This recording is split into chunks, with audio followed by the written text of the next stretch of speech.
Emmaüs a 20 000 bénéficiaires, des sans-abri, des chômeurs de longue durée, des familles surendettées. Mais aujourd'hui, l'association ne sait plus comment les aider.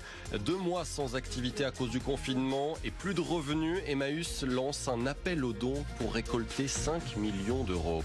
Il faut bien garder en tête que l'on n'est pas tous égaux devant le virus. Les mots du virologue Bruno Lin. Après la mise au point d'Emmanuel Macron, le confinement ne sera pas obligatoire pour les retraités après le 11 mai. Pour ce membre du conseil scientifique, les personnes âgées devront faire très attention. Le maire de Grenoble veut rouvrir les merceries et les magasins de tissus. Il adresse un courrier au préfet de l'Isère. Éric Piolle réclame une dérogation pour faciliter la confection de masques en tissu pour les particuliers et ainsi lutter contre l'épidémie. Plus de 75 000 Espagnols ont guéri du coronavirus. Mais l'Espagne reste le 3e pays le plus touché avec plus de 20 000 décès enregistrés. Bronzé sur les plages portugaises, mais bronzé masqué. Le Portugal songe à des restrictions cet été pour endiguer l'épidémie.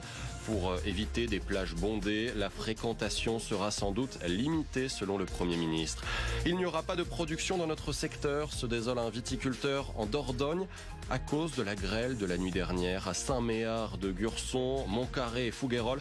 Entre 60 et 80% des vignes sont abîmées. France Info. Et tout est plus clair. Nous ne parlons pas.